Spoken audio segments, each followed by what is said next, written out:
¿Qué tal, familia? Buenas tardes o buenos días o buenas noches, según me estés viendo. Dios te bendiga. Es un gusto siempre saludarte a través de estos videos y entrar a tu casita a través de estas enseñanzas. Estamos ya en el tercer tema. Vamos a iniciar ya hoy el tercer tema. Y este tema es el tema de la oración como estilo de vida.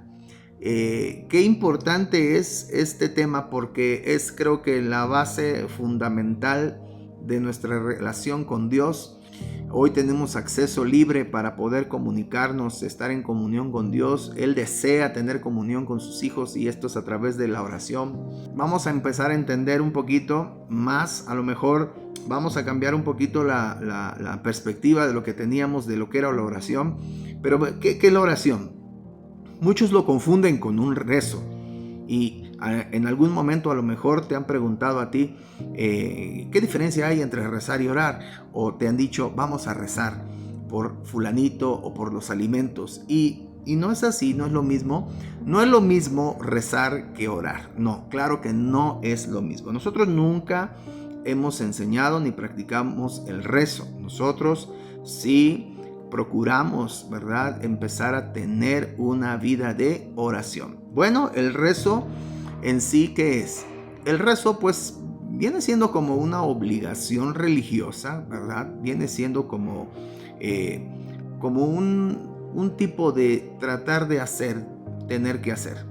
Pero la oración en sí es un aliento de vida, es un diálogo con Dios. Y es como un aliento a nuestro corazón, ¿verdad? Que trae esa comunión, que trae paz, que trae dirección, en el que podemos no solamente hablar, sino escuchar a Dios. No es lo mismo ahora, bien, ¿verdad? No es lo mismo orar que llevar una vida de oración. Porque muchos podemos orar por los alimentos, orar al despertar en 3-5 palabras. Gracias, Señor, por este día. No sé, amén. Pero una vida de oración es algo que se va desarrollando. Es algo distinto. Una vida de oración es verdaderamente lo que hace que se rompa el molde en nuestra vida y que pasemos de una práctica religiosa a una comunión genuina, sincera, íntima, en donde, repito, podemos escuchar. Muchos ven la oración a lo mejor como un teléfono de emergencias. Cuando tenemos problemas, ¿qué hacemos? Tomamos el teléfono y le hablamos a Dios. Muchos lo ven a lo mejor como una lista de peticiones o de supermercados, ¿no? En donde necesitamos algo, le escribimos, le hablamos a Dios, le decimos: mira, aquí está lo que necesito. Pero, ¿qué pasa cuando el teléfono se convierte en una conversación constante? Lo que pasa ahí, y cuando no se trata de pedir, no se trata solo de necesidades, sino del deseo de hablar, de expresarnos, de escucharle. Bueno, aquí dejamos de repetir ciertas fórmulas que a lo mejor habíamos aprendido y empezamos a tener un diálogo de corazón, lo que nosotros llamamos un diálogo íntimo.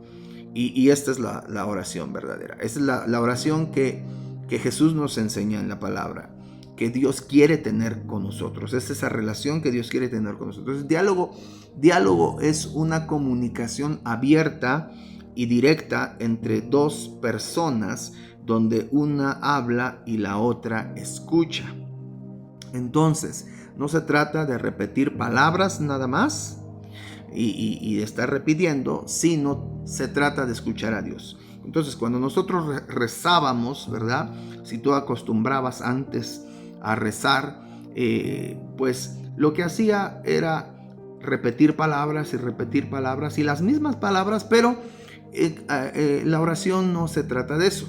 En la oración uno expresa su corazón como si tal cual estás enfrente de una persona real, viva.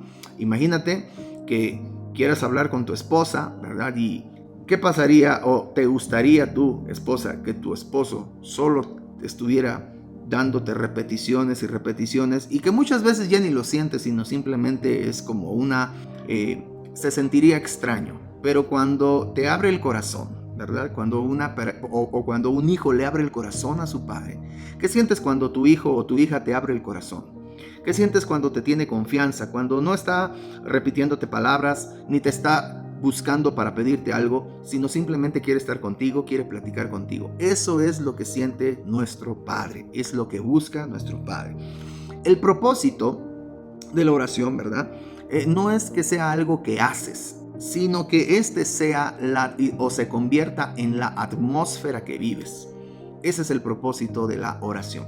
Por eso Jesús nos enseñó a orar.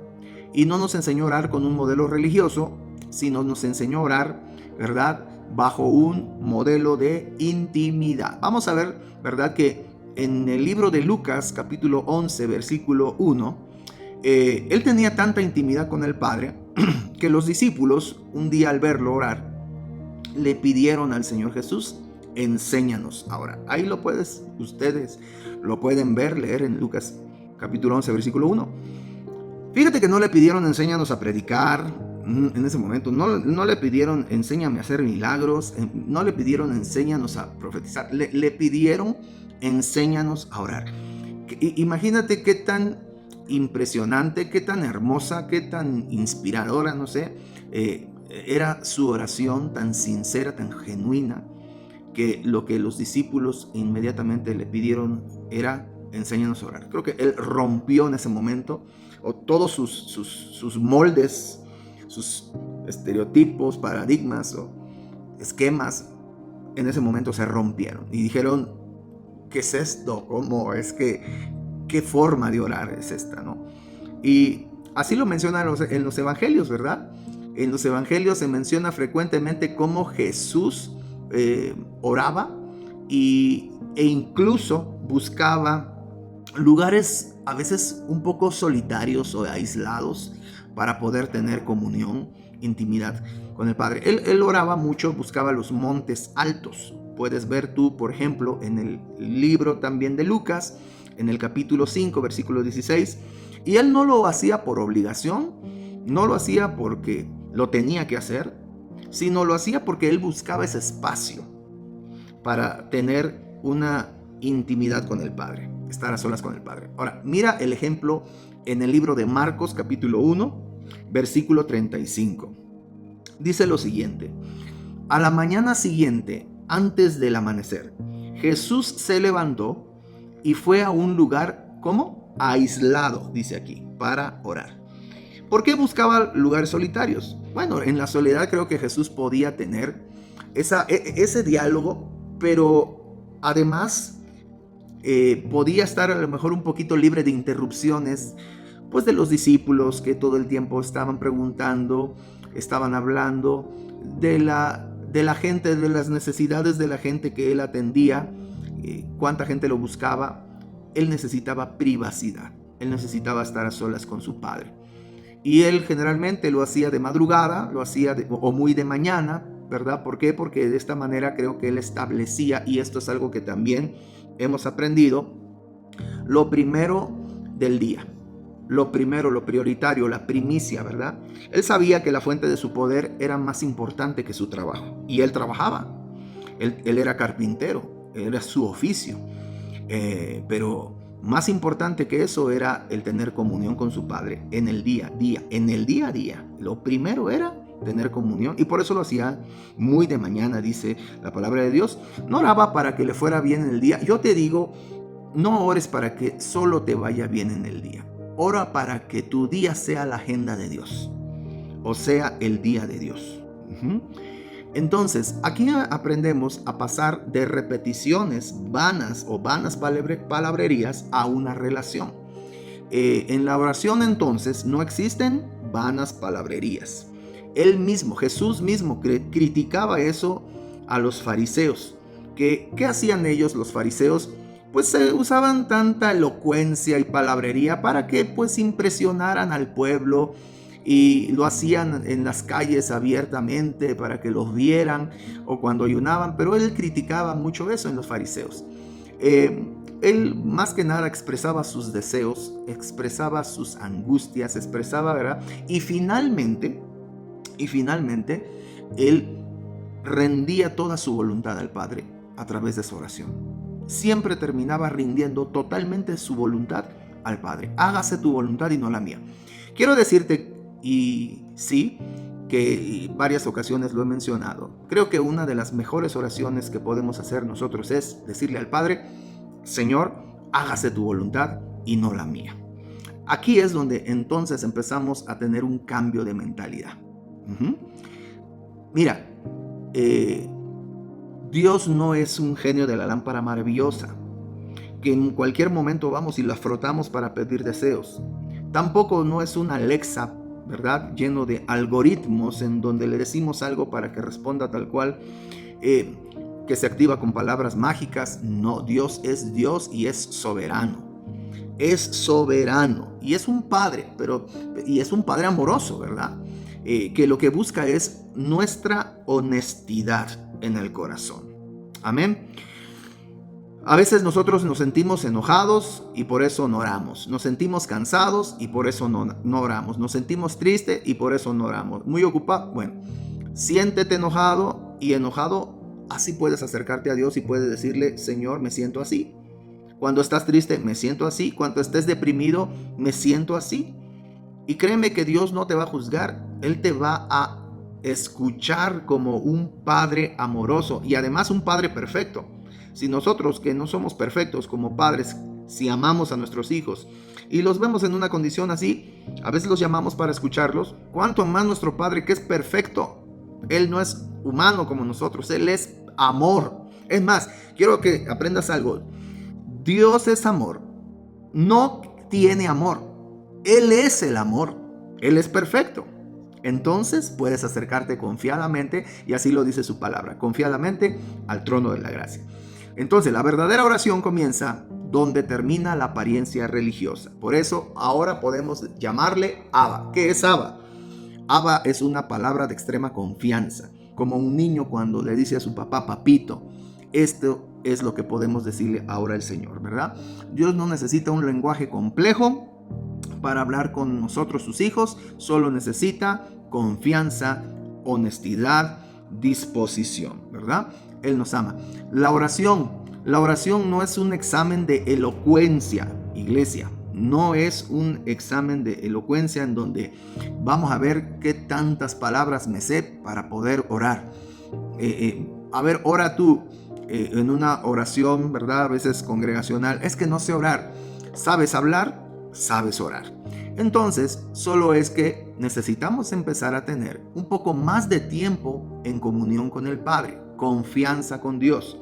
La oración, ¿verdad? Fíjate, Él prefiere un corazón roto y sencillo que un corazón que sea orgulloso con tanta elocuencia. Él no busca eso. Al final, ¿verdad? Lo que sostiene nuestra fe, pues no es la perfección. No somos perfectos. Él no es lo que busca nuestra perfección, ¿verdad?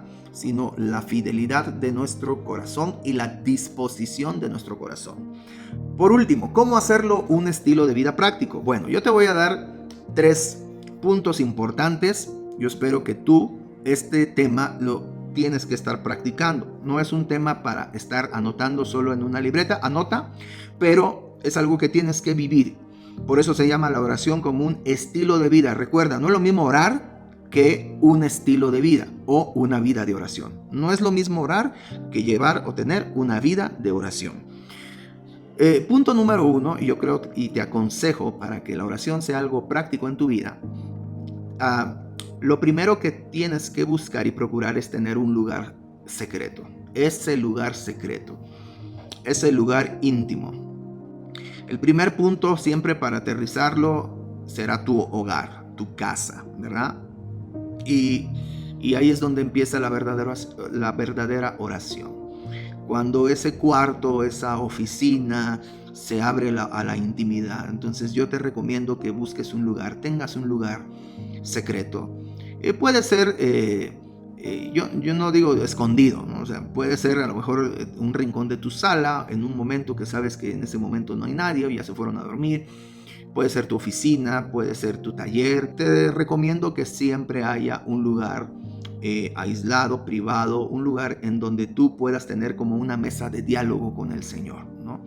En tu comedor. Y si no, pues a lo mejor salir a caminar, esa caminata de comunión con Dios, pero qué mejor que tu hogar. Te sugiero, ¿verdad? Que primero apagues esas notificaciones que te pueden estar distrayendo, apágalas, porque va a ser un tiempo con papá, un tiempo con Dios, ¿no? Encuentra ese lugar, en ese sillón, en esa bodeguita, no sé, y pues no necesariamente a lo mejor va a tener que ser una hora para empezar, pero te aseguro que cuando tú empieces a hacer esto, y gloria a Dios si ya lo haces, ¿verdad? Si ya tienes esos tiempos de comunión. Pero si no, puedes empezar en esos 10 minutos, pero te aseguro que va a llegar un momento en donde el reloj se va a detener y tú no vas a sentir el tiempo y se va a pasar el tiempo. 2. Trata de desarrollar un diálogo de amistad. Recuerda, más que pedir cosas, no se trata de pedir cosas. Pues siempre van a haber necesidades, es bueno, Dios quiere que le pidamos también, que le expresemos nuestras necesidades, pero la Biblia dice que Él ya las conoce. Entonces te recomiendo que más que pedir cosas, cultives un diálogo de amistad, en donde le expreses también tus pensamientos, tus emociones, tus planes, tus deseos, ¿verdad? Él los va a escuchar, pero sobre todo, aprende a escuchar. Aprende a escuchar. Número 3, aprende a escuchar. No solo es hablar, sino es desarrollar un diálogo uno a uno. ¿Cómo escuchamos al Señor? Para un momento, posiblemente en tu mente, en tu conciencia, vas a escuchar la voz de Dios. En la palabra, cuando abres la palabra, ahí vas a escuchar la voz de Dios. Pero te recomiendo que más que pedir y expresar, también le expreses tu amor, tu adoración, tu reconocimiento al Señor. Y lo más importante, siempre hemos enseñado esto, el altar familiar. Mira, para nosotros qué importante, es uno de los pilares fundamentales de Iglesia Restauración como red. Y el altar familiar es algo tan esencial y tan importante. ¿Qué es el altar familiar? Por si alguien no sabe. No estoy hablando de un nicho, de ponerle velitas, no, tampoco de un mueble. El altar familiar es una iniciativa dinámica en donde involucras a tu familia, involucras a tus hijos en una comunión con Dios, en un tiempo, en tu casa. Se trata de involucrar, ¿verdad?, a través de la oración, de la palabra, de la adoración, en un momento, en algún tiempo, en algún día que tú puedes tener y llamarles, decir, vamos a orar, hijos, vamos a entregar esto, hijos, tengo esto de parte de Dios, hijo, en esta palabra, escúchenla. Créeme que esto, ¿cómo transforma la atmósfera en tu casa? ¿Cómo transforma la atmósfera en tu hogar? Y este domingo vamos a hablar acerca de la bendición de tener la presencia en casa. Entonces, ese es un ambiente donde todo se empieza a alinear al corazón del Padre. Y bueno, esto es como nosotros podemos llevar a la práctica el tema de la oración, en sencillas palabras. Como conclusión, la oración no es un evento de agenda. La oración no es una lista de supermercado. La oración no se trata de recitales con frases o palabras elocuentes o vanas palabrerías. No. La oración es un diálogo íntimo, genuino, directo, sencillo con el Señor. Esa es la oración. No busques las palabras perfectas, sino a través de tu oración trata de encontrar al Dios perfecto. Deja de intentar convencer a Dios con tus palabras. Recuerda que lo que Él desea es simplemente tu corazón honesto. Amén. Y bueno, recuerda también que la intimidad con Dios es lo que va a romper todo rito, toda cultura religiosa en un estilo de vida que va a atraer el cielo a la tierra. Y qué mejor que empezando desde tu hogar. Amén. Te voy a dejar las preguntas, algunas preguntas de reflexión y también en donde vamos a estar respondiendo. Tú ya sabes la dinámica. Lo pongo por el WhatsApp y tú me las entregas en privado, también vía WhatsApp. Agradezco una vez más a aquellos que están tomando su discipulado, porque sé que esto les está afirmando y les está ayudando a crecer más en la fe, en el Señor, en el Espíritu, ¿verdad? Pero te animo a que sigas siendo constante, ¿verdad? Amén. Y bueno, sin más, mis amados, que Dios les bendiga. Les enviamos, mi esposa y yo, un fuerte abrazo. Les amamos y les bendecimos en el nombre de Jesús, y nos vemos este domingo en casa para alabar y celebrar el nombre del Señor como familia. Dios te bendiga.